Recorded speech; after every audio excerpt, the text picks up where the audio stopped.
Rain of Troy Hotline. Alicia, Michael, what's going on? We know you have takes. We have takes. I'm actually surprised that your rant line, rave line, whatever, isn't completely full. Why can't we just win a game? Can I blame Michael Castillo for this? Can I blame Bob Connolly for this? Could I put on a zebra shirt and just go out there? Scratch, claw, up against the wall. Can't explain it what I'm feeling right now, guys. I can't believe it. Let's open up that race line. Woohoo! Oh, I can't believe USC has hired Lincoln Riley. Oh, yeah.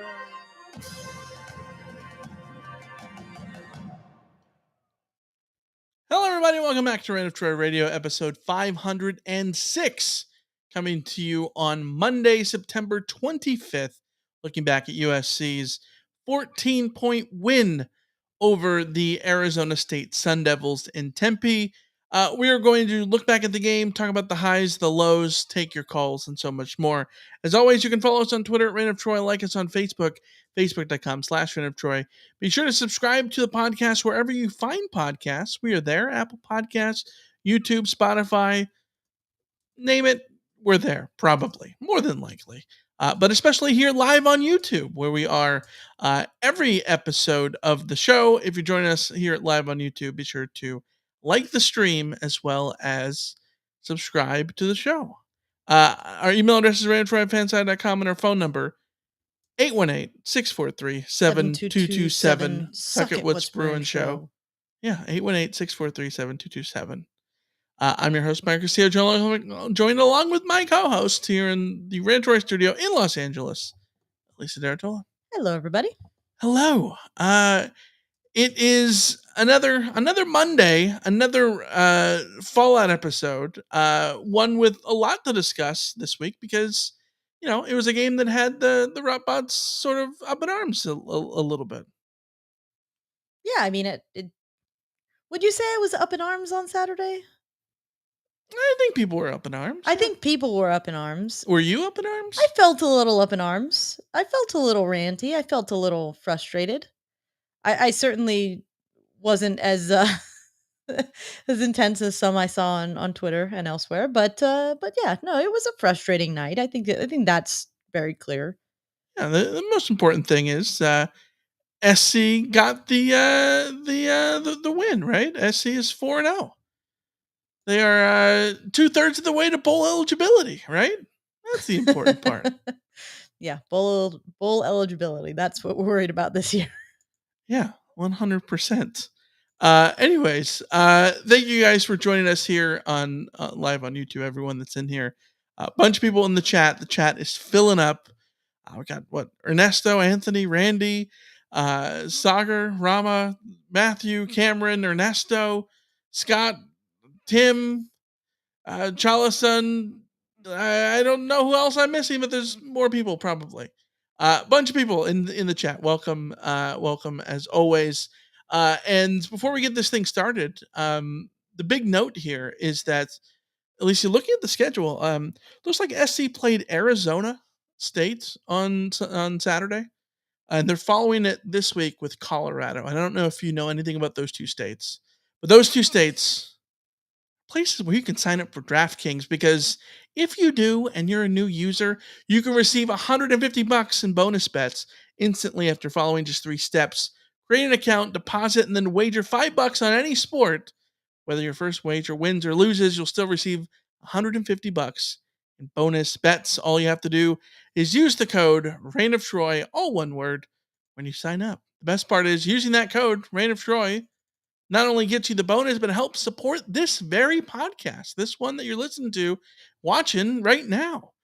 So if you're considering signing up for DraftKings this week when you go to Colorado on your USC road trip, definitely use our code Reign of Troy to maximize those first bets.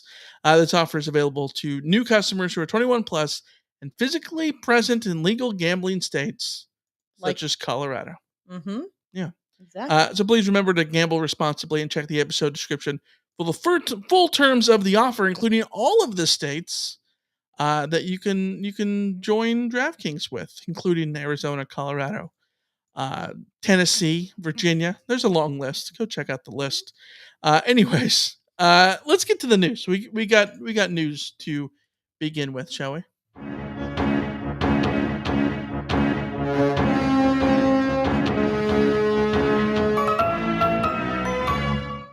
All right, let's start with the AP poll. The AP poll is out. We talked about it in the CarCast. We said it's probable that SC would drop a little bit, maybe a spot or two.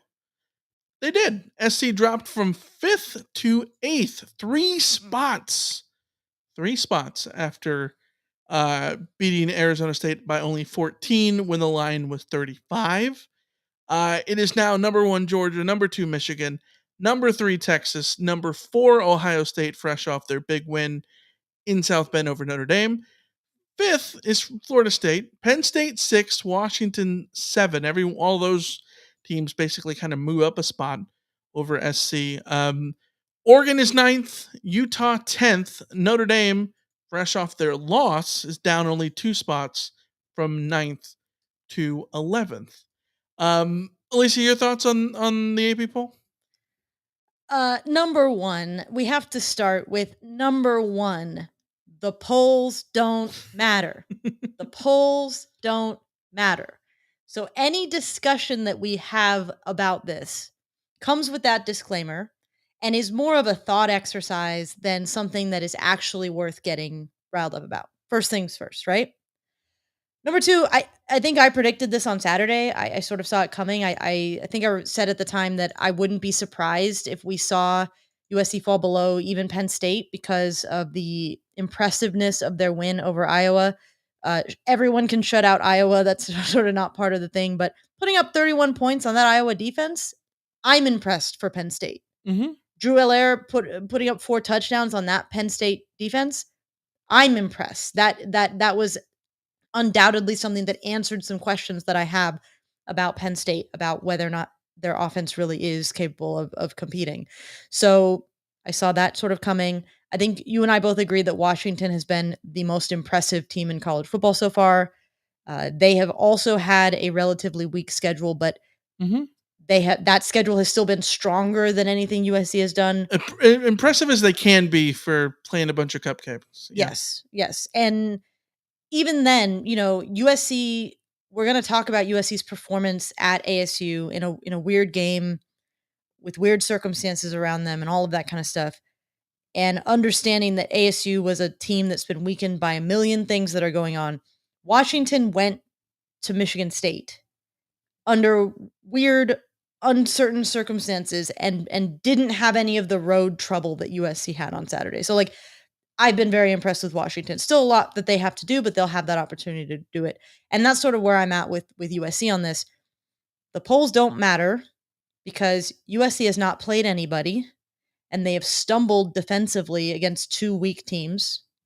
So I don't begrudge anybody from the national media or elsewhere looking at this USC team and still putting doubt on USC's defense. USC's defense is working from a place of doubt, and they need to create believers from doubters. They don't get the benefit of the doubt.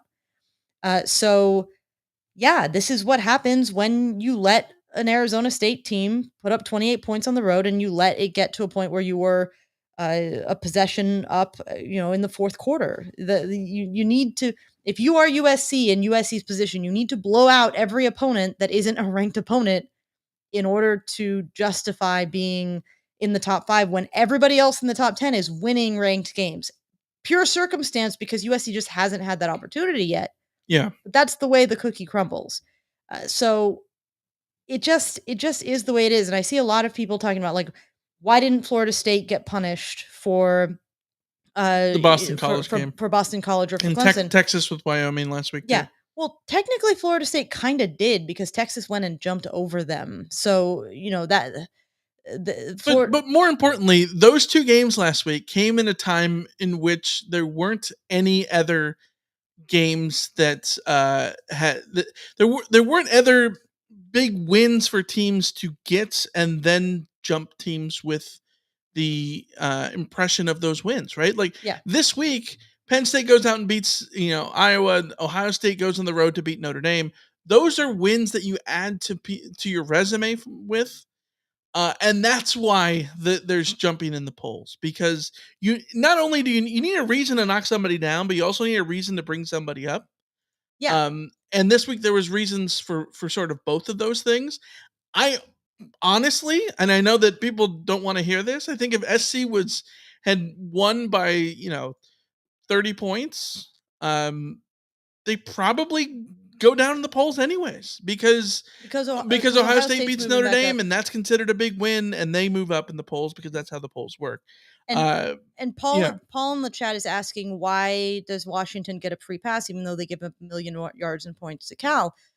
Because Washington was up 45-12 at halftime. Like, it's really that simple. If USC had been up 42-13 at halftime, the perception of this game would be very different. Yeah. That's not what happened. And that's sort of the way it goes. Also, like, Florida State and their Clemson win. Clemson was picked to win the ACC this year. It's not the same thing as what USC did at ASU. Yeah. We went into the ASU. You can't revisionist history this, guys.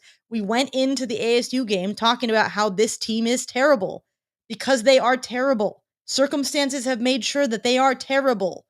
So don't, take your lumps, accept that USC played a sloppy Pac-12 road opener, that they didn't look prepared. They were underestimating their opponents, and they got bit, but at least they didn't get bit in the sense of taking a loss. They just took a perception dip, and that's fine, because guess what? You beat Colorado, your perception will rise. You beat Notre Dame, your perception will rise. You beat Utah and Washington and Oregon, your perception will be the number one team in the country. Like, it's really that simple. Yeah. There's a ton of meat left on the schedule for the Trojans to go out there and move up in the polls that way. Did want to go to a comment we got in the chat that's from Chalason talking about how the polls affect the college football playoff voters. I think, yes, I agree on those things. But I think it's important to remember that before the college football playoff rankings come out, the end of October, beginning of November, SC will have played Notre Dame and Utah by then.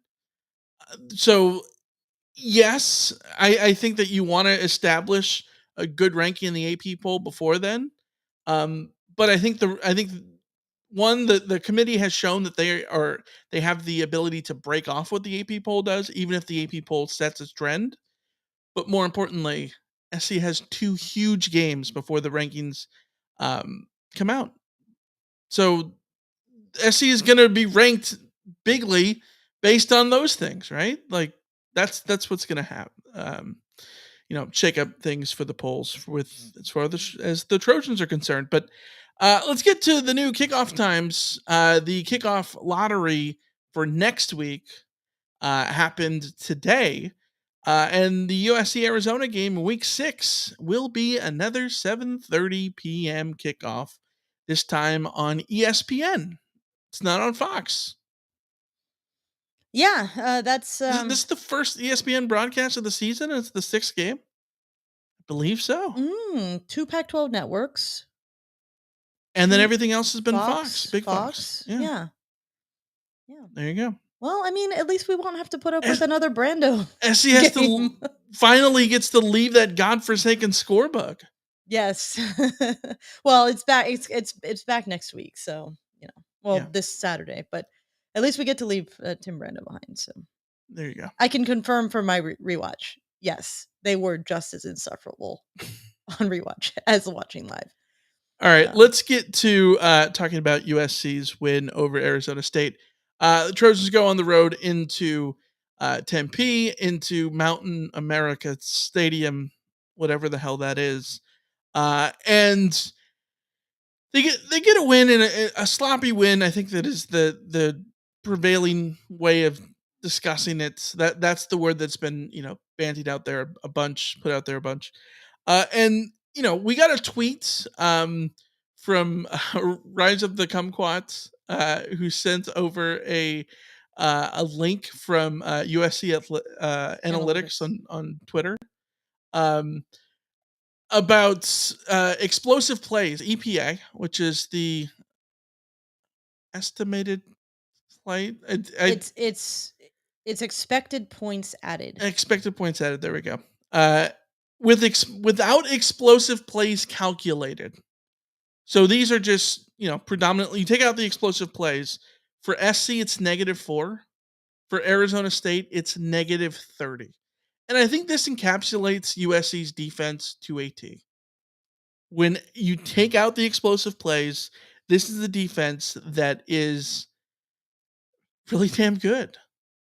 The problem is the explosive plays exist. You don't get to take them out. It's this duality of like those things still exist. And it's still something that SC's got to wrangle with, because you can't just sit here and talk about forever about, well, San Jose State, half their yards came on 3 plays. Yeah, I think that in a silo in a 1 week, Nevada, 3 plays were half their yards. In a silo, you can talk about that. When it's a game against Arizona State on the road, and a game that ends up being labeled sloppy and all that stuff, you move down the polls and all of that, you got to get more to the problem. And the problem is SC has the ability to allow those plays that sort of tank everything else. And Troy on Twitter, Rise of the Kumquat, said it's simpler to say than do, but it never ceases to amaze me how this defense would instantly go from a liability to one of the most elite units in the country if they just didn't give up random 15, 20-yard plays. And yeah, that's it. And, I wrote back on Twitter that, to me, this is probably a sign of why Alex Grinch has a ton of internal support.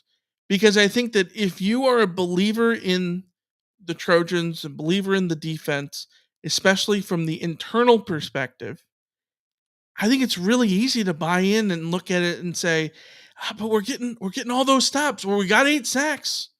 We got all over. It was the 4th down play. It was the fake punt, right? Like, it's so easy to buy into all those things and overlook, well, if we just make that tackle next time, then this is an elite defensive performance. It's easy to blame players when you think about that, because you can literally take the plays, you can take the last touchdown that USC gave up and literally just isolate it to Eric Gentry makes the play or Max Williams makes the play. Right.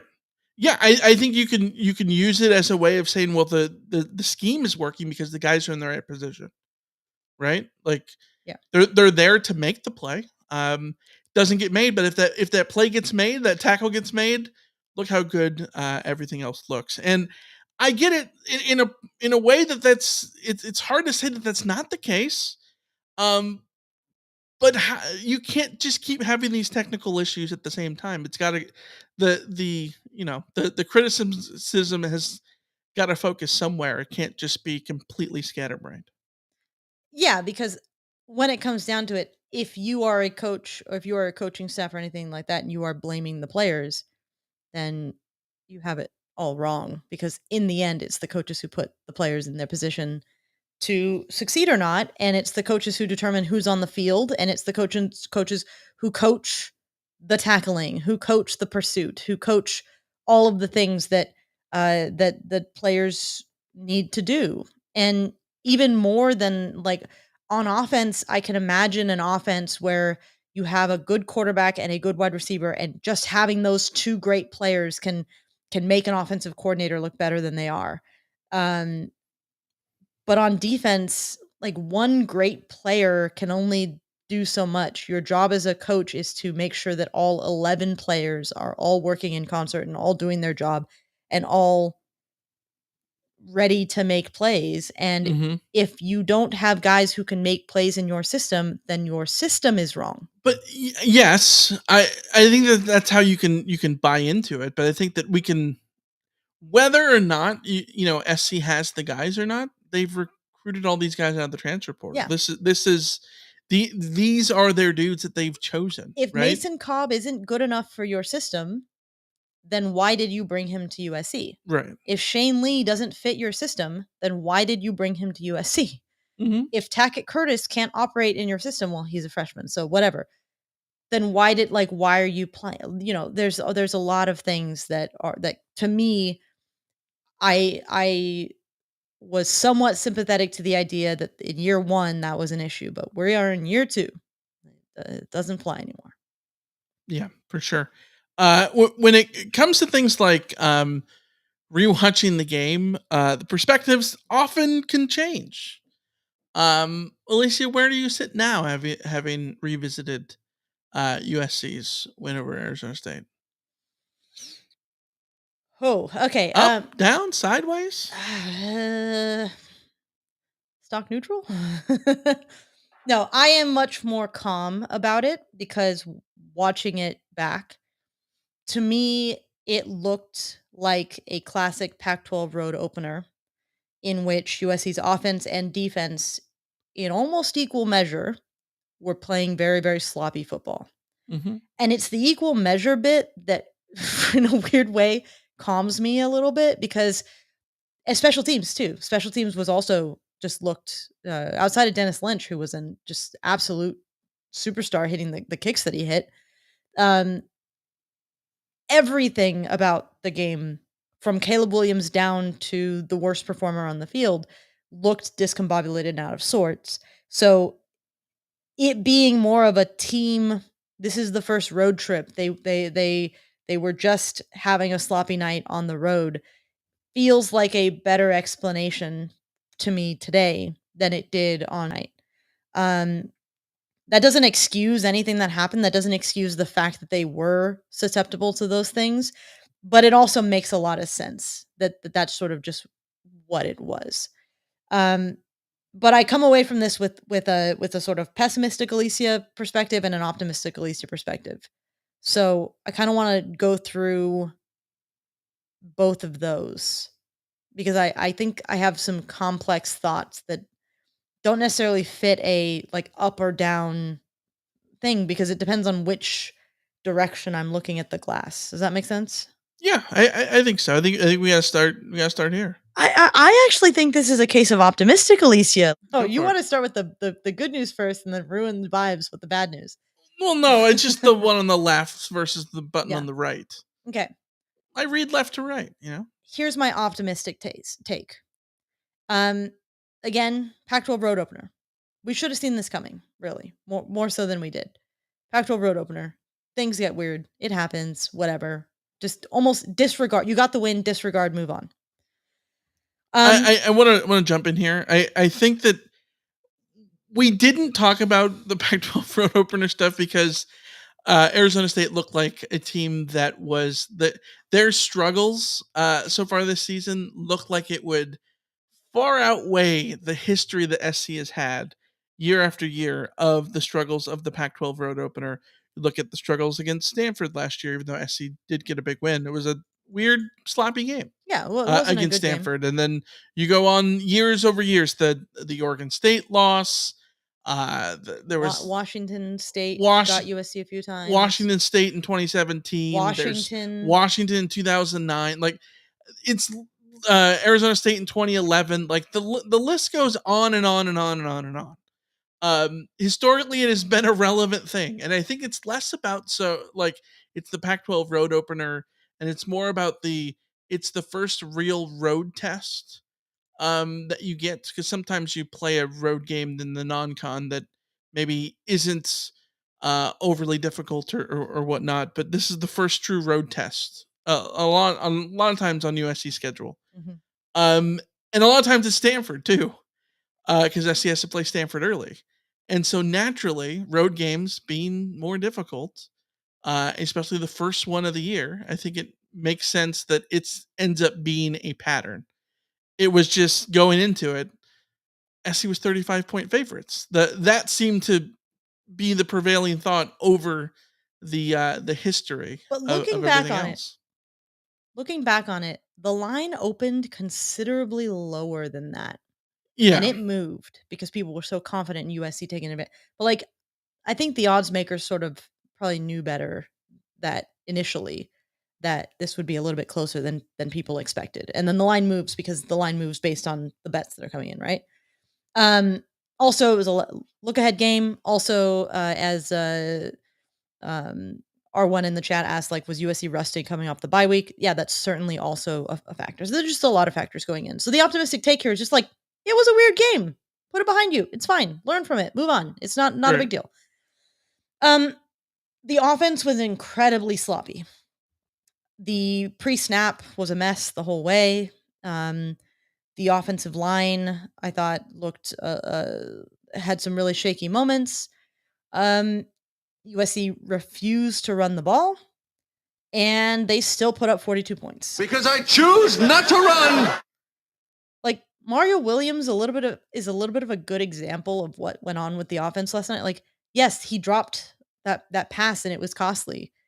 But he also came out and like caught a few other passes, was an effective wide receiver for most of the game. Like, people are down on Mario Williams. He's still a very effective wide receiver. Brendan Rice, Marshawn Lloyd, Taj Washington, dudes making plays all over the field. USC on a bad night, 42 points. So that's to me, that's an optimistic sort of look at things. Like, you're still not going to be in very much danger of being upset by anybody because you're still going to score 40 points on a bad night. That's right. That's just the way that USC is operating on offense at this point. Mm-hmm. So on my rewatch, I didn't really pay attention to the offense because I knew what was happening. The offense was bad on third down because they were shaky. In general, there were just miscues left and right from pretty much everybody from across the board. It was just weird. So I focused more on the defense in my rewatch, and what I came away with from the defense, I thought was very interesting because I very much missed it in the moment. But the defense, at halftime, I tweeted that I really needed to see USC come out of the half and act like they knew that they were needing to sort of put their foot on the gas and like take care of business and get things dealt with. And I think the defense like responded in the second half. At least that was my perception of how it went down. There was a stretch of drives where USC settles for field goals and has a turnover on downs and has a 3 and out, and there's a stretch where USC's offense can't do anything.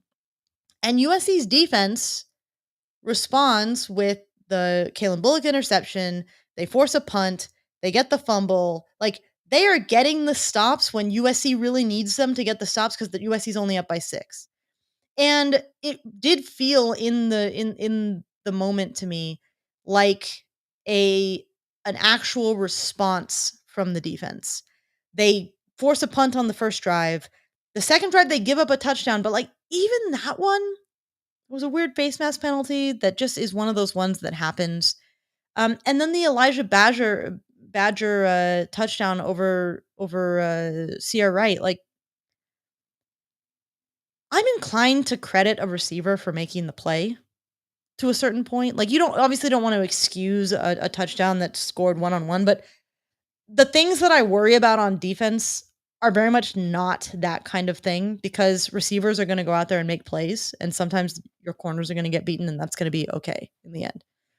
So outside of that touchdown, maybe like one or two other plays where USC really should be stopping Scatabo better than they are, the defense came to play in the second half, really. And to me, that was very encouraging, actually, because the game didn't feel like it was in doubt to me during the game. And I didn't realize at the time, but that was because every time USC gave the ball back to ASU did nothing with it when they were in striking distance. And you have to credit the defense for that. Most of what ASU did was in the first half, especially when you look at, they scored 13 points in that first half, 3 long drives they had in the first, 2 long drives in the short field, in which they scored the touchdown, but they had 2 long drives to settle for field goals were in the first half. They did have the touchdown drive early in the third quarter, but outside of that, they had 2 of their touchdown drives were on the back of a 52-yard play in which the Trojans had 2 missed tackles and threw away a 4th down stop, which I'm sure you're going to get to in a minute. And then the short field and the fumble. Those are 2 touchdown drives that ASU should not have had. Mm-hmm. And I think that this game drastically changes perception if there's not the fumble on the exchange between Caleb Williams and Marshawn Lloyd.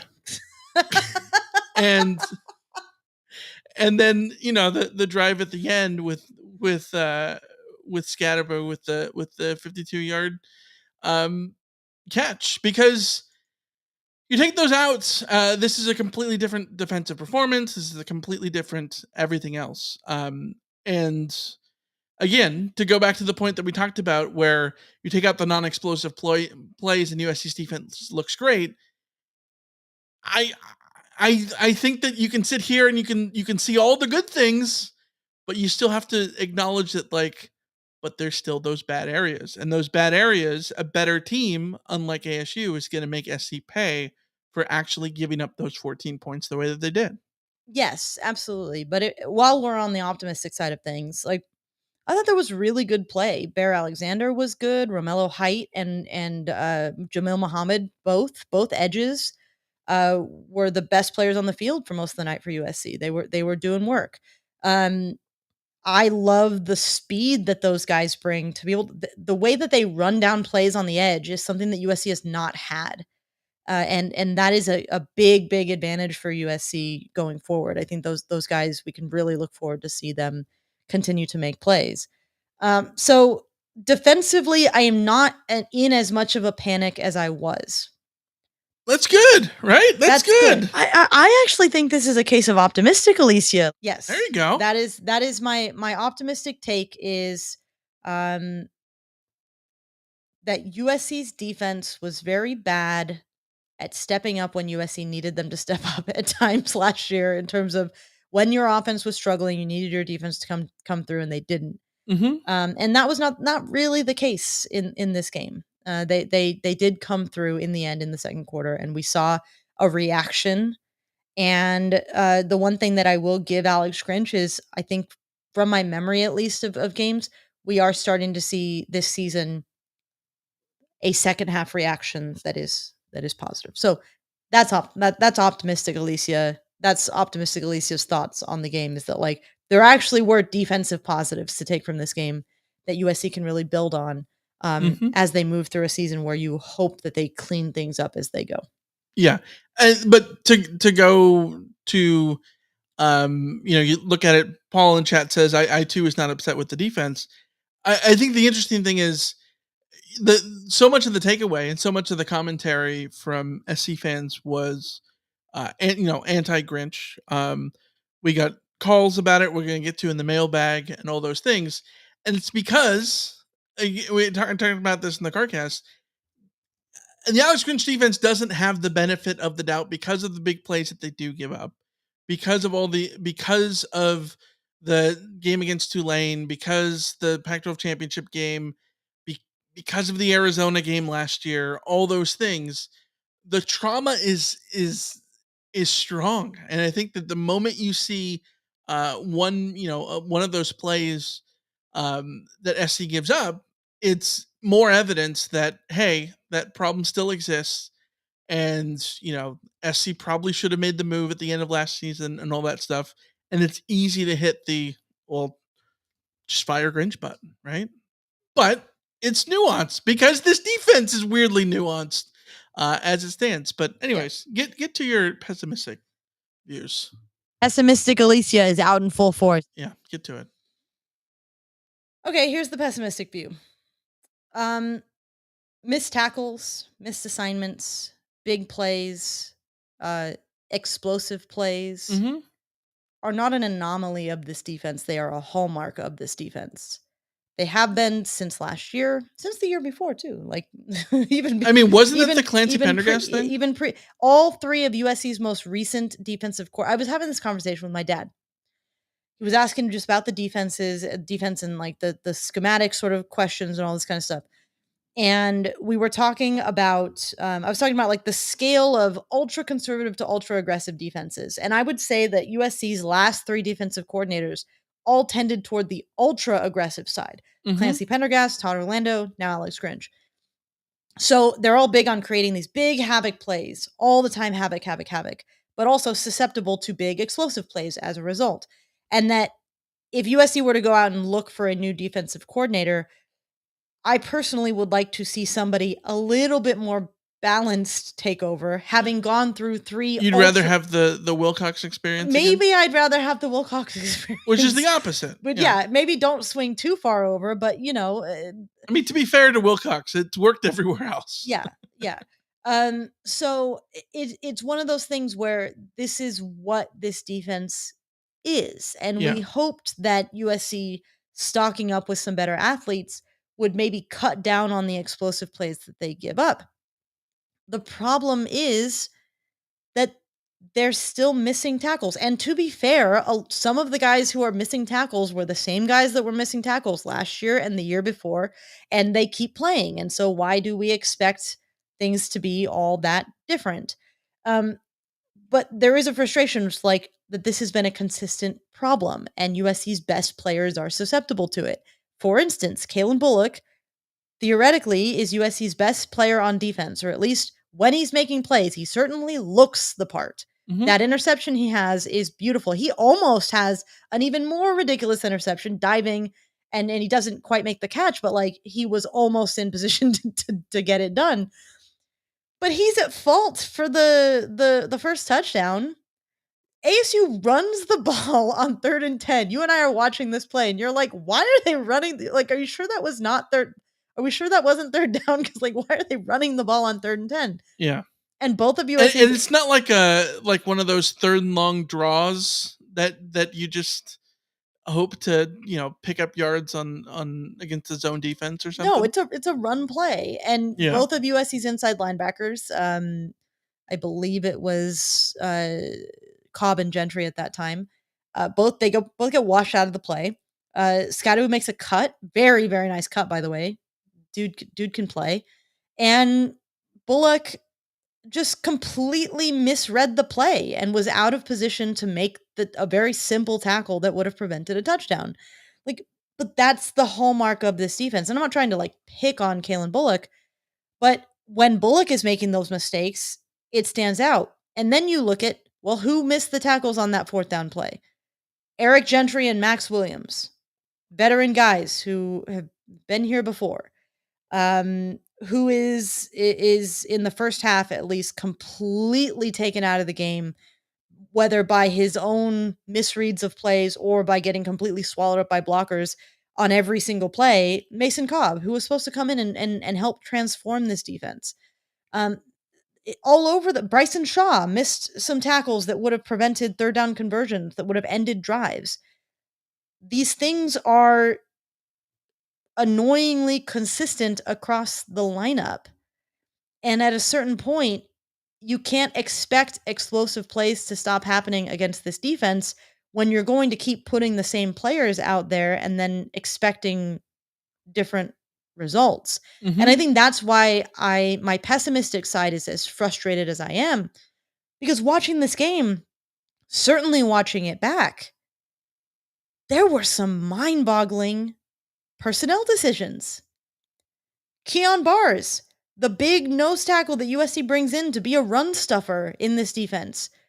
USC's run defense is getting eaten alive by Cam Scatabo. It's not good. And Keon Bars barely plays. He's tweeting on Sunday a cryptic message about, having to find the answers or whatever. Why is Keon Bars not playing in this game when the run defense is the problem and you need a run stopper in the middle? Even worse decision making is, why is Rajon Davis not on the field? And based on the last 2 weeks of play from Shane Lee, why is he not on the field either? Now, if there's injuries, I get it, but that's not been reported. If there's behavioral something or other, like if there was a shadow suspension or something like that, we don't know if that's the case. All we know is that Rajon Davis did not play a snap on defense in this game.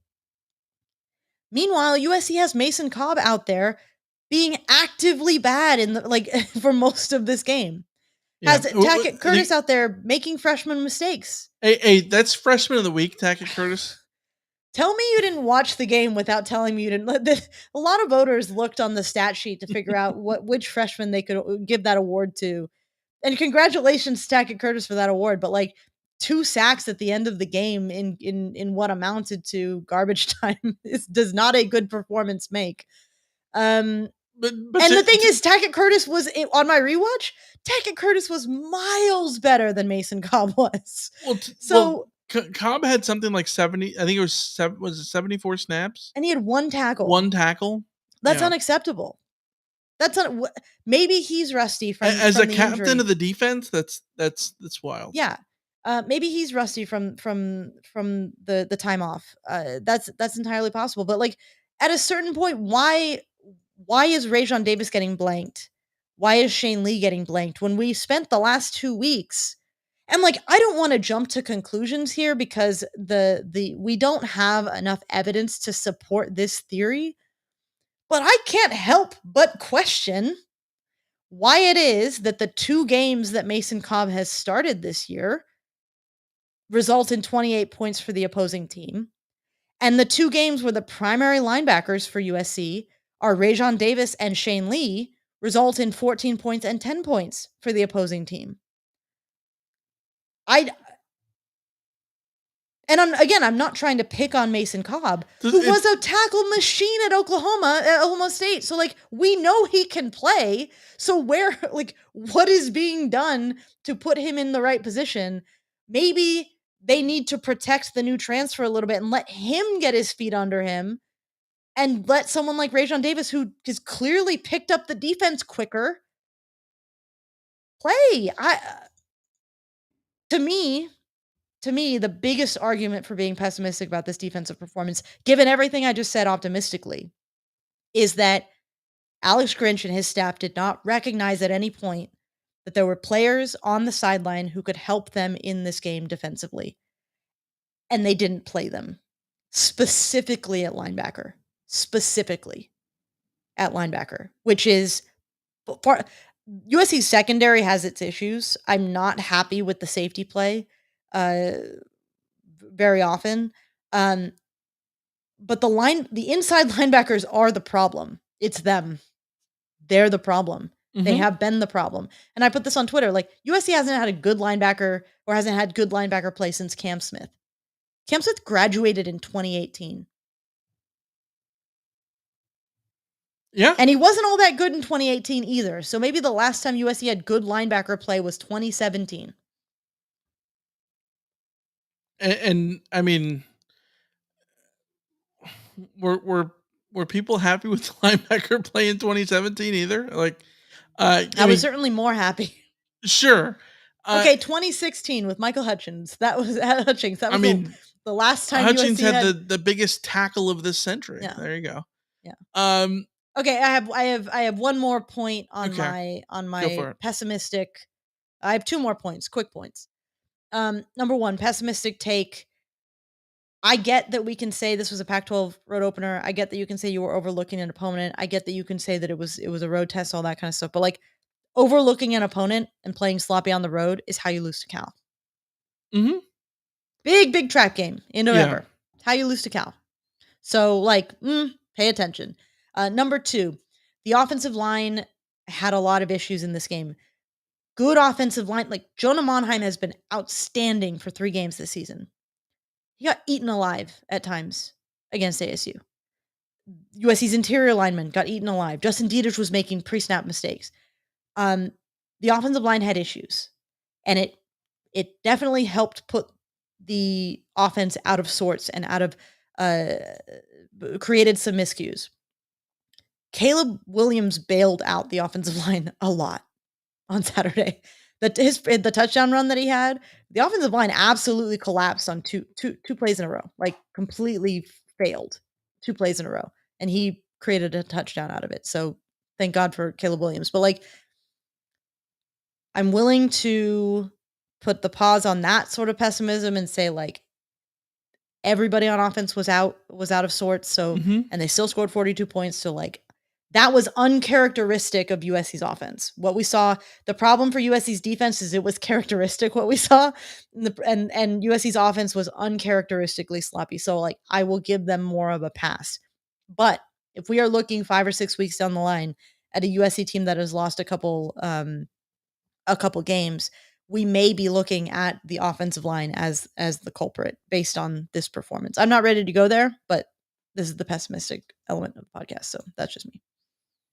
Yeah, I think that you're pretty spot on with everything. Yeah, I think you look at SC's performance, and a lot of those issues SC can weather because they score on offense and because they are so damn good on offense, which is sort of why in the preseason we were talking about the defense just has to be a top 50 defense, because the offense is so damn good that they're going to cover up so many of the cracks.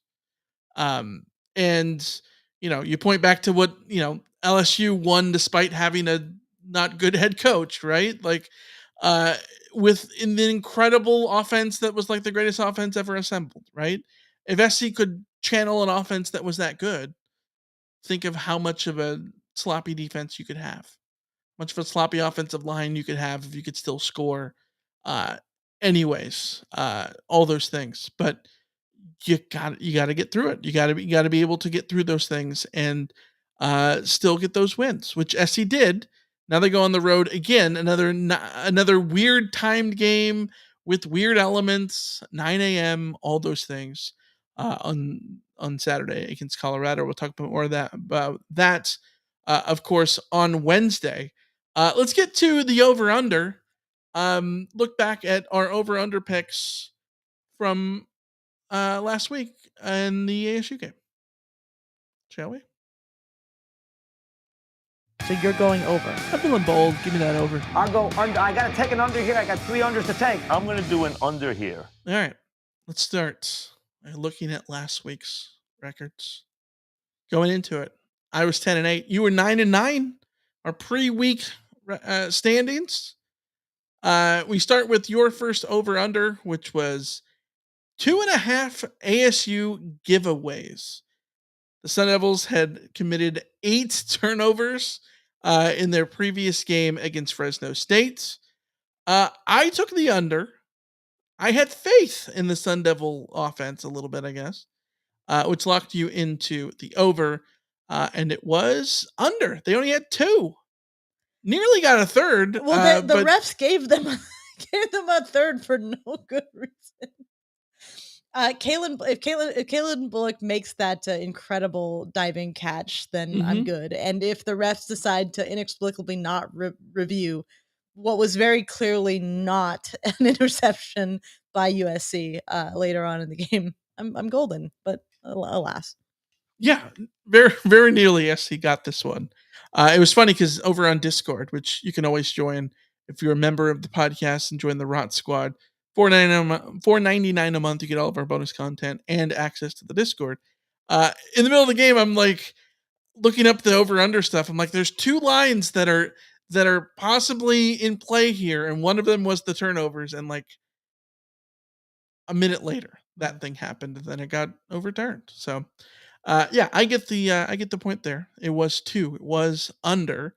My first over-under was over-under 1.5 quarters until ASU scores, because the Sun Devils had gone 6 full scoreless quarters. Would they go and have any full scoreless quarters in this game? The line was 1.5, meaning essentially would ASU score in the first half?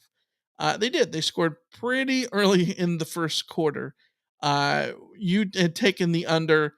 I took which locks me into the over, and it was under. It was 0 full quarters of scorelessness for ASU. It does not speak well of USC's defense that ASU scored in every quarter of this game, considering how many quarters they've been blanked in this year. Yeah, so. That's unexpected. I think that might have been the most unexpected aspect to any of this. Yeah. ASU did not have a single scoreless quarter. Wild. Who would have predicted that going in? Next one, you said over under 4.71 yards per carry for the Trojans. I was bullish on this one. I took the over. It was over. That was because SC got a really good performance out of Marshawn Lloyd. He was tremendous for the Trojans. 154 yards, and that's an easy over. Yeah. 7.3 yards per carry. Yeah, 7.3 yards per carry were the Trojans. Let's go 8.4 yards per carry adjusted without sacks. Marshawn Lloyd. So we could have doubled almost my over under. Yeah, I mean, you look at the yards per carry average for Marshawn Lloyd. It was 11, which is absolutely nuts. Let's go to the next one. It was over under 35% available yardage gained for ASU. Available yardage means if you start at the 25, there's 75 yards that you have the ability to gain theoretically. If you gain 50 of those 70 yards, then that's 66.7% of your available yardage. If you score a touchdown, that's 100%. That's how it works. Well, the line was 35%. You took, what did you do? You took the over, which locked me into the under. ASU went and got over 41.8% of their available yardage. They gained 353 yards out of a possible 844. The interesting thing is, I got to do the math on this one. 301 divided by, what is it? 844? I'm 35.6. They still would have gotten it even without the 52-yard touchdown at the end. At the end, okay. Yeah. Would have been close. It would have been like right on the nose, but they still would have got it. There were too many drives that like they had 2 drives in the first half that they ended up getting field goals on that drove straight down the field right into the goal line. So yeah, too many of those. Yeah, just a little bit. Let's get to your third and final over under, which was over under 6.5 plays of 20 plus yards for the Trojans. This was one of the ones I put in the chat over on Discord in the middle of the fourth quarter. I'm like, hey, SC's only at 6. I was a big over on this one, which locked you into the under. It was over 7 because SC got a big touchdown pass to Dodge Washington to have the final sort of exclamation point. The Trojans finished with exactly 7 plays of 20 plus yards. So it was a good line. Like I mean, yeah, it wasn't a bad line. It was right there. Absolutely. Let's get to my final over under, which was over under 4.52 yards per play for the Sun Devils. Trojans had held Rice to that much last year. That's kind of where I was setting this line off of. You took the over. You were confident in ASU's ability to gain yards. It was over 4.97. This is a line that in the middle of the game fluctuated wildly because ASU had a couple of big plays that kind of changed the perception of the yards per play average. At one point, I think it was the first half, SC fans frustrated with the first half, rightfully so, with the defense giving up 13 points, 3 scoring drives in the first half. I'm pretty sure that in the first half alone, I'm pulling it up right now, first half, yards per play, 4.4. ASU would have been under. That's unexpected. That's how the defense operates, though. That's right. So all told, we both went 3-3 this week, as we usually tend to do. For the season, I'm 13-11. You're 12-12. Did anyone go perfect among the Rant bots? Yes, 3 people. Stephen Chad, Sean for beautiful mid-city-ish. Beautiful mid-city-ish. Yes. And Shakar all went 6-0. Great job, you guys. And then the season leader so far among the Rant bots, it's Jay Vandy in first place, 20-4, followed by Vince in San Dimas at 19-5. And then Sean and Steven are right there tied for third, 18-4. As always, you guys can compete. The Rotbots can compete in Rate of Troy over unders by going and getting the link in the show notes in every preview episode. I just realized Sean and Steven are 18-6, not 18-4. Don't look at the graphics. The graphics are wrong. That's the point. All right, let's get to the mailbag, where we've got a bunch of questions from you guys and voicemails as well. You've got mail. All right, we got to start with a voicemail that we got from our good friend, LA Fred. Hey, Rant Troy, this is LA Fred. The defense that we're playing right now is just good enough to make plays and stops on first and second downs, but they're just bad enough to give up the big plays on third and fourth down that make us all want to pull our hair out. I'm the first to admit I'm quick to criticize Grinch and the defense, but looking at the overall picture, big picture, it is so vastly improved from last year, it's not even funny. And remember, we're only 2 years removed from the gosh darn Helton era disaster. Lastly, I wanted to say this. It's taken me many years, but I finally have figured out the pure Dr. Evil level genius marketing strategy that Michael and Alicia at Rant Troy are running. They want USC to win, but play just badly enough so that folks out there are pissed off and will flood the Rant Line to vent. If you noticed the other week when they blew out Stanford, hardly anybody called the Rant or Rave line, and Michael didn't even have a chance to put together a montage for us.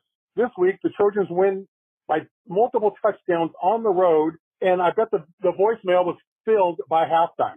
Pure PhD level genius by Rant Troy. Have a great week and fight on, everybody. You know, this sounds right. You know, it's always good for business are the close games. Yeah. You know, people tune into the podcast more when it's a like a bowl win, or it's a loss where people are mad and just want to stew. Though that's when people really tune in. But we've learned that this year I don't think anyone wants to call period. You know, they don't like the new number. Is what I'm. Is that what it is? Is it the number? We lost one USC, and everyone's just like out on the Rant Line. There were like 2017, we were getting like 50 calls a week. You were having to put together like a 10-minute Rant Line, and I would have to go. It was like 8 hours of work to put together the Rant Line montage. This week we got 4 slacking, Rotbot. And it's like slacking. You know, some of them are just like little things that we can't really like don't work in a mailbag, but they work in a montage. But like, how do you put them in a montage when when you get one call that's just like a random little soundbite? Doesn't always work. Maybe everybody who's inclined to call into the Rant Line goes to sleep early. They turned off the game and went straight to bed. I don't know. They hate us. People hate us. But if you call us, keep calling in. For sure. That was a good call. Yes. 100%. I think that's absolutely our read on the defense for sure.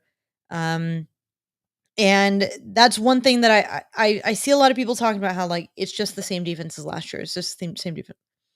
I don't think that's the case. I really do think that the defensive line is significantly improved. The edges are better. The defensive line is more capable. I just wish that the linebackers were significantly better than they are, because I really think that's the problem. Yeah. Aside from just like the scheme and not getting the most out of the players that USC has available to them, but right. It's one of the places where SC definitely can improve there. Let's go to a voicemail we got from Dave in Orange County. Detroit Radio, what's up? This is Dave from Orange County. I want to be the guy that kind of calls in for the Rant Line and then bypasses the Rave Line, but I guess that's just kind of how it's going to be this week. Not a lot to rave about this weekend. I mean, sure, you know, Caleb Williams did some things, Marshawn Lloyd did some things, but defense did some things. Got some 8 sacks. but it just wasn't quite the stellar performance that we expected. I think I probably went about 0-6 on my over-unders because I just expected a blowout. When you're facing the third string quarterback from the opposing team, you just expect to kind of dominate. We expected to be in the 50s and Arizona State be close to 0, but hats off to Arizona State. They played outside of their norm. They pulled every trick in the book to get to a two-score game. Ultimately, Caleb Williams was looking rusty. He wasn't looking too fine. Thankfully, we prevailed. We pulled out the win. We go on to fight another day. Hope it's just a little rust from the bye. Run the ball. Let's pound Colorado next week. Let's do the damn thing and get back to that feeling.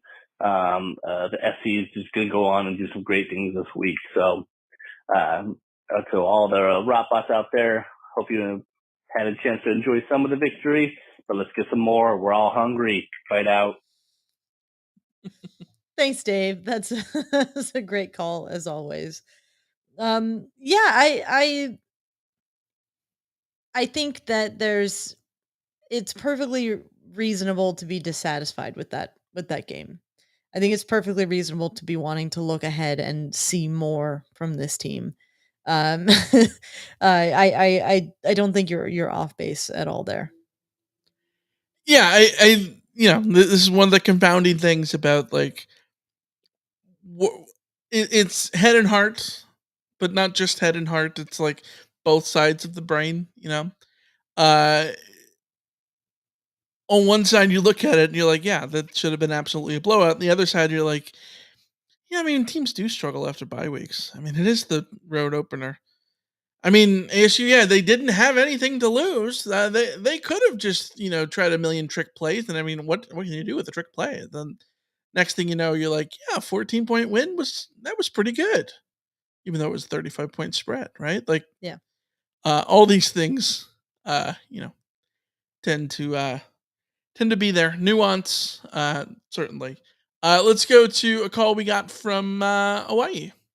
Michael, Alicia, unless we get rid of Grinch, we're never making the playoff, except for next year, and we'll never win a national championship. It was a horrible ASU game.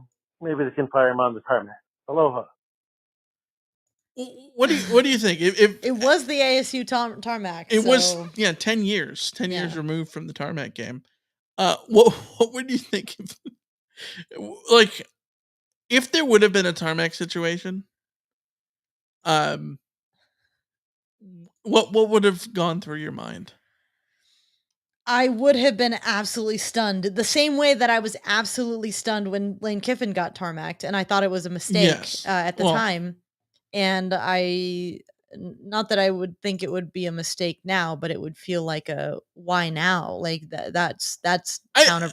Unless you told me that you had a chat with Jim Leonard over at where is he at? He's like an analyst for Wisconsin or whatever. Not Wisconsin. He's Illinois. Jim Leonard's at freaking Illinois as a analyst or whatever. Unless you told me you were bringing him in to run the defense, then I just don't see the point. One thing that I want to point out to the whole fire Grinch thing is if you fired Grinch, who would be promoted to defensive coordinator? Yeah. That's defensive coordinator I expect would be Brian Odom, who is the associate head coach for defense. Brian Odom, the man who is coaching the inside linebackers, the worst unit on USC's defense. So I don't know. That just I can't get fired up about that prospect, guys. I just can't. You don't think it would be Greg Brown? Maybe. See, again, this is all pointless to talk about, but it's not like there's a Cliff Kingsbury waiting in the wings. I mean, Greg Brown is that guy, but like it's not like like I said, it's not like there's a Cliff Kingsbury on the defensive side of the ball that's just waiting in the wings in case the worst case scenario happened. But also, no defensive coordinator's ever been fired after a 28-point performance in the middle of the season. Yeah. They would have had to given up 50 and lose the game, I think, for that to seriously be a thing. Yeah, let's go to a YouTube comment that we got from Eddie Eddie Valencia after the CarCast the other night. Is it a blessing or a curse having 4 cupcake games to start the season? I saw this and I'm like, we need to discuss that in the pod because I think it can be both. I think the you know what the problem is about 4 cupcake games to start the season? Overreactions. Because the overreactions go both ways. After the Stanford game, you have that great, perfect first half, and the overreactions can be, well, that was the greatest performance in the history of statistics, the greatest performance we've seen in the history of man. Will they ever top this? This is, this team is bound for the playoffs and blah, blah, blah, offensively and defensively and all these things. And then, you play a team that is, inferior, like Arizona State, and you don't beat them the same way. And then the overreactions go in the opposite way. SC will never go anywhere. You see people, the number of times I saw comments on Twitter or even in our chat about like, oh, this is the Clay Helton era all over again. And it's like, I understand the frustration. I understand the expectations are sky high. And if not, when you don't meet the expectations, there is consequence and criticism and all those things. But also, let's reel it in a little bit and let's not choose to be miserable. This is not the Clay Helton era, and SC won by 2 touchdowns on the road. And yes, well, the game was 6 points for probably longer than it should have been, certainly in that third quarter. It's not like SC was truly ever with their backs to the wall or anything. Like, let's just settle down a little bit. Like, if you had, games against more difficult opponents, I think that the reactions to SC in general would be more level-headed, in the sense that, not level-headed, but like more we would feel more confident in what we're seeing, right? Because with more knowledge to say that this matters because this matters because that, because we can sit here and say, well, oh, maybe it was just an off night, or maybe this is indicative of the true problems, and it's like, it's probably a mixture of both, but both of those things can be rendered meaningless a week from now. Whereas if you do that against a meaningful opponent, the weight just speaks more clearly. Yeah, I think that's the downside of the cupcakes, is that when you're playing a tough team on the road, or not tough, a tough circumstance game on the road, it just sort of all gets magnified because people expected you to blow out ASU, swap out ASU for, I don't know, someone of Oregon State stature, basically what USC had last year. And people are still big mad, but but it's not as much of an indictment because people didn't expect it to be a runaway win. I also don't think it helps that USC fans and others sort of watched Oregon absolutely demolish Colorado on the same day. Doesn't help that Washington is demolishing Cal at the same time that USC is struggling against ASU. So it's all just sort of perceptions. But when it comes down to it, I think the thing I like the least about the 4 cupcakes at the start of the season is that USC itself doesn't get to do a lot of self-scouting because they're not playing anybody who's really going to challenge them for real. And so you get your sort of first challenge from an ASU team that's not even close to the biggest challenge you're going to be facing this year. And it just sort of, you get punched in the mouth and it feels bad. Stanford being good for when they were good was kind of helpful because there was always at least the Stanford game in there to be sort of. But there was also the false positive there stuff. were always false positives with Yeah. Stanford, and yeah, that's fair. But like I said in the past, I kind of wish USC played something closer to Oregon's schedule. in that Oregon had to play Texas Tech, and Texas Tech might not be a good team.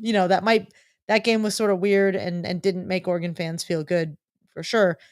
But at least Texas Tech was Texas Tech and not San Jose State and Nevada and the worst Stanford team that you can have seen in a while. And it's not USC's fault necessarily, because it's not like USC picked Stanford and ASU, this Stanford and this ASU. There have been years past where having Stanford and ASU as their first Pac-12 matchups would have been absolutely just very dangerous matchups. Both of those teams have been much, much better than they are now. So I don't know. There's a push and a pull.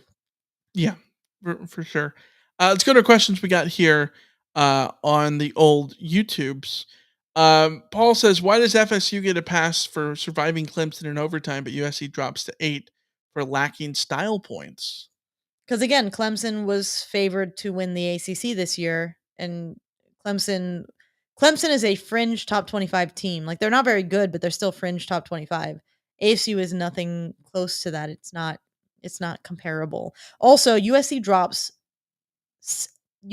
drop has so much to do with the teams that jumped them all beating ranked teams this week. Yeah, that's what I was saying. Like you said, it's the poll is multidimensional. And so that matters a hell of a lot too. The other thing is, my biggest takeaway from the poll in general is that the Pac-12 is getting the benefit of the doubt for losses. Oregon State dropped from 14 to 19. And I think Pac-12 fans have it in their head, and rightfully so, pessimistically, that you're 14th and then you lose and then you're way out of the poll. It's over. So long for you. Bye. Whereas you think of games where like Mississippi State is suddenly at the back end of the poll and they barely lose to get blown out by Alabama or whatever. Oregon State dropped 5 spots, but they dropped 5 spots, including a spot to Washington State, the team that beat them.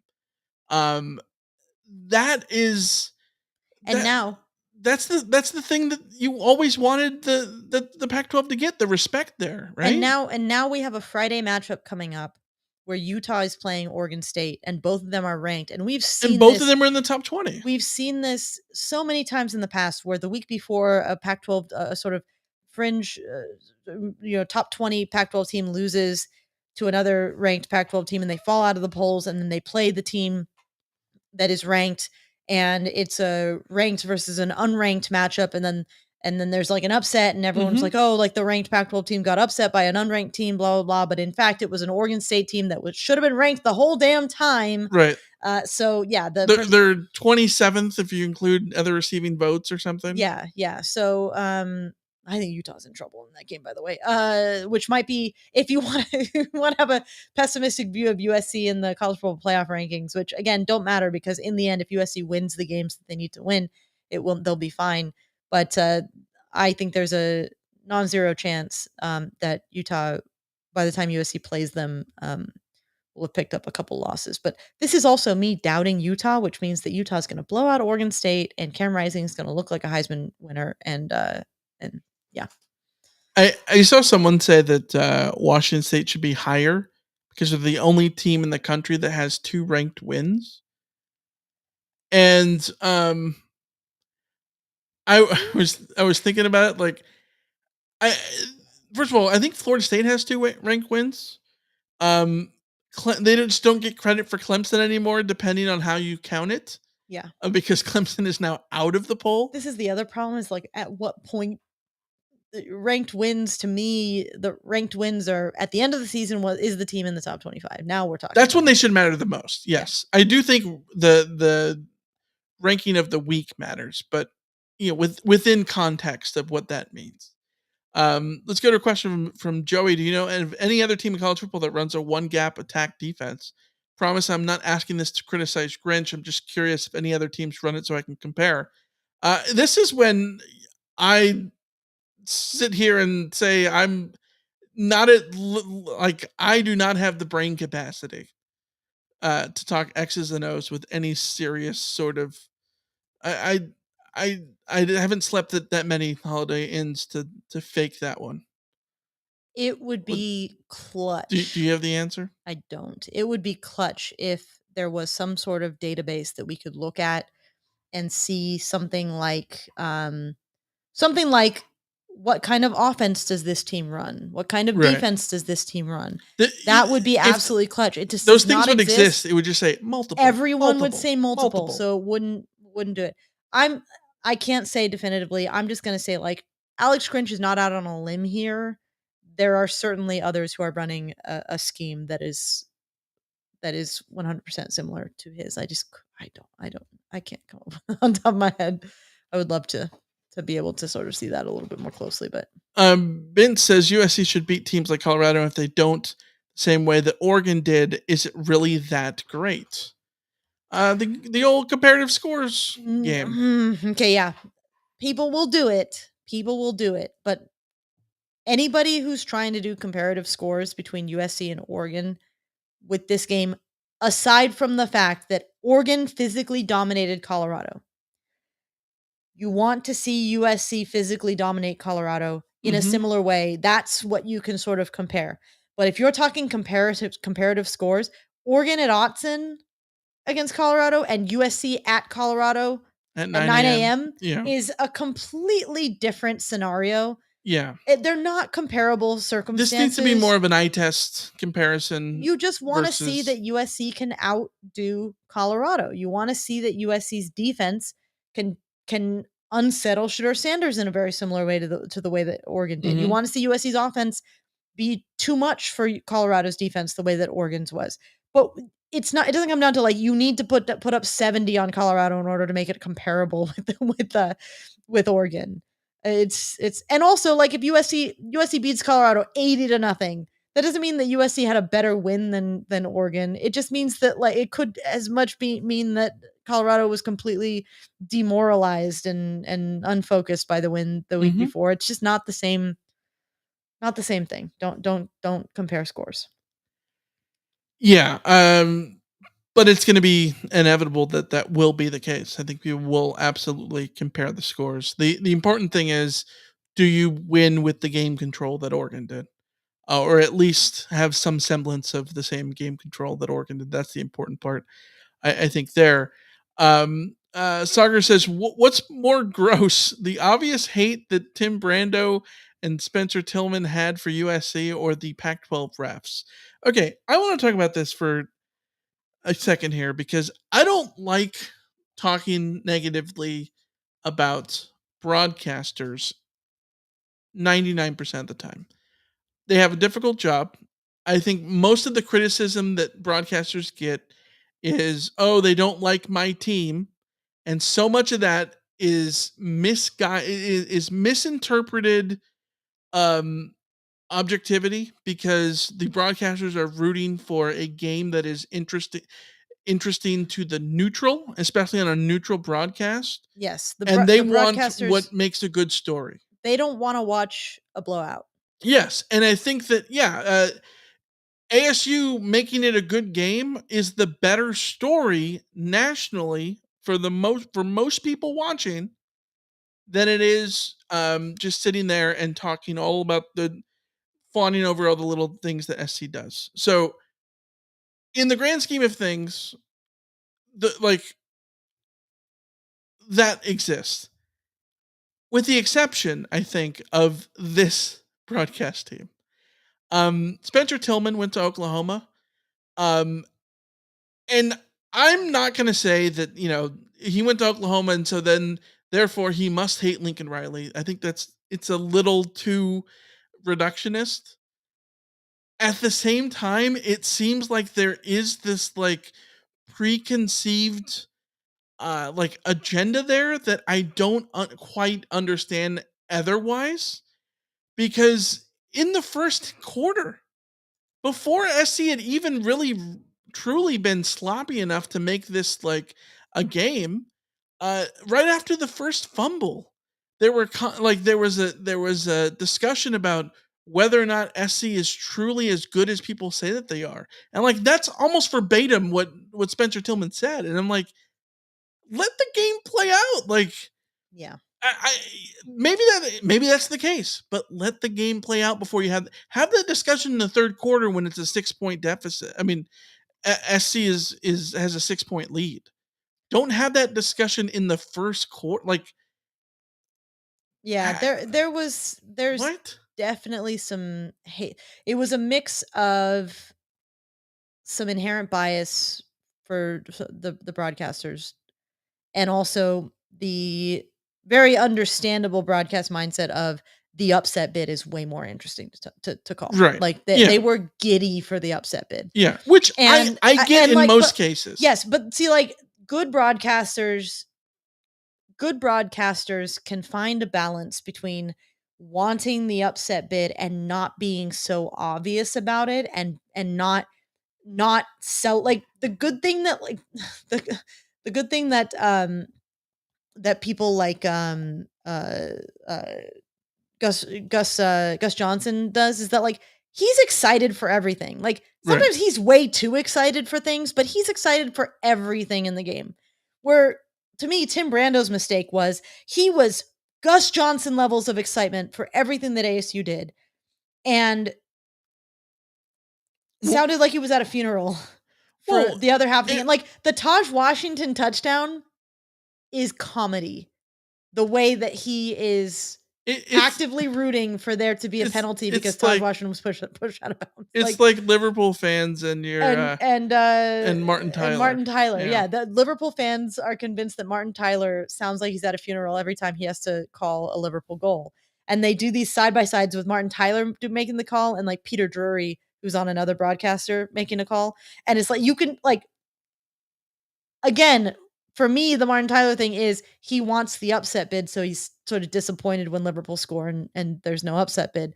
But like Peter Drury seems to me to understand an exciting football play, regardless of which team is doing it. Right. And I think that's where the balance goes off. Like you need to still be working the middle. Yeah.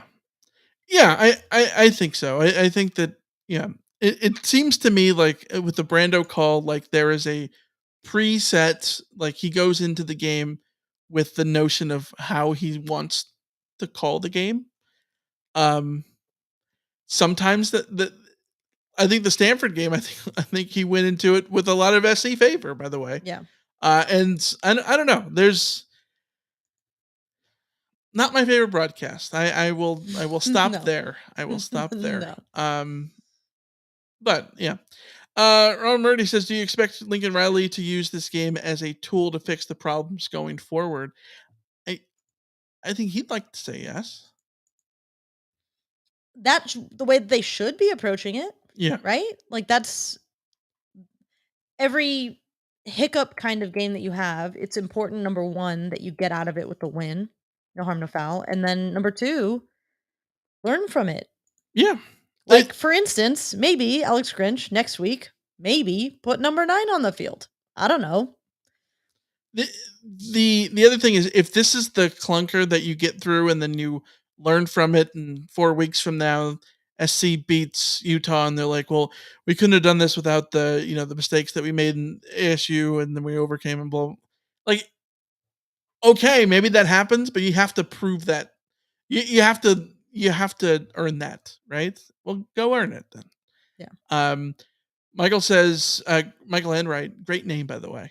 ASU post-game interview, we knew that we could run the ball on these guys. How worried should we be? I think this is the area that I think that is the most concerning to me, because the way that they were running the ball to me was USC's linebackers not being involved enough, and occasionally a safety not making a play. But really, when it comes down to it, like if your safeties are having to make tackles on run plays, then your linebackers aren't doing the job. So yeah, yeah. Yeah. Also, what I said before about Keon Bars, like, okay, yeah. Well, to go off that, we got a question from Lamont that says, do you have any thoughts on why we're sticking with Max Williams over Zion Branch?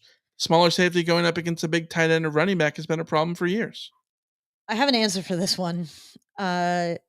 I don't remember which game it was. It might have been San Jose State. It might have been Nevada. But I remember on my rewatch very distinctly going like, Zion Branch needs some work. He needs to get in the playbook and know what's going on the field. So yes, ideally you would have Zion Branch coming through. Ideally you'd have Christian Pierce coming through. But at the same time, you're just never going to see freshmen come in over established veteran starters unless they really have a grasp on the playbook and know exactly where they're supposed to be. The thing about Max Williams is that he just misses tackles. Well, he's the thing about Max Williams is everyone always comments on how high his football IQ is. That's always been the case with him. He's always in the right spot. And I think that's how you win over, you win reps for yourself, right? The problem is because the missed tackles. Yes, Because but in practice where you're not live tackling, the coaches aren't going to see you and your biggest area of weakness as clearly as a player who is young and doesn't quite know the playbook and doesn't quite have everything down yet, which is completely within reason for someone who is still very young and doesn't have a lot of experience. Like those things are going to be way more highlighted in practice when they're determining who's going to be out there on the field than a sense of who can and can't tackle, which might be why the tackling is so bad. Yeah. Let's go to a question from Sagar, who says, "What's the biggest road win in the last 14 years? 2011 at Oregon or 2016 at Washington?" 2016 at Washington for me. This is one of those questions that I think that every time I see this, I think there's a different answer. I think it probably is the Washington game, especially because SC sort of dominated that game, and that's a playoff team, playoff Washington team, where the Oregon game they almost blew it. And I think that, if it's not for the missed field goal at the end, how much does that change that narrative? Obviously the win is a win, and I'm not taking anything away from the win, obviously. But like the Washington game was never in doubt. Yeah. It was just completely in control and more unexpected, I think, too. Way more unexpected because Clay Helton's reputation had been on the road bad, also against good coaches bad. Yeah. So well, we had talked to him about it all season. Like, SC struggled early in the year, but they had turned everything around. We're like, yeah, we'll believe when they go meet Washington. Yeah, okay. Yeah. And then they did. Yeah. They did. Last question. Cameron says, "What are your thoughts on Big Brother 25 so far? Who are your favorites? And who do you think will win?" It has been an interesting season, to say the least. I don't know that it has the best gameplay, but it's gotten significantly better over the last couple of weeks. Okay. How do I put my thoughts on this? We could go 8 hours on this. Well, We've got like 2 Michael minutes. can attest to you that I could talk for an hour. I could talk for more about the current game of Big Brother. Who's my least favorite is Big Brother Production for being stupid. Oh, well, I mean, that's a given. Welcome to Big Brother fandom. The only people I hate more than Big Brother Production is Jared. I cannot stand him. I hate production for putting him back on my TV screen. The quicker he is fully out of the house, the happier my life will be. Undoubtedly. My favorites, I really like Corey and America. I don't think Corey and America are good enough game players to actually win the game. But I really like them. I dig the showmans and I like the people. So that's who I'm rooting for right now. I think that we are headed for a I don't know. It feels like Matt's in the best position in the house, unless somebody wakes up and realizes maybe Jag. Jag is too obviously a comp threat. I think that people will take the shot at Jag sooner than they will take the shot at Matt. That's fair. Matt has a shield that Jag does not. The person I think is in a weirdly interesting spot is Nicole, who is... I like Nicole. Nicole's great. She just gets 8 seconds of airtime a week. And she's playing so far under the radar that it's too much under the radar. But I think there's a world in which she can use that to her advantage. But you can't just keep saying this over and over again. You got to go out and beat Washington. You know what I mean? Yes, 100%. And Nicole needs to win late game comps. And yeah, I don't know. I would love it. But we'll see. We will see.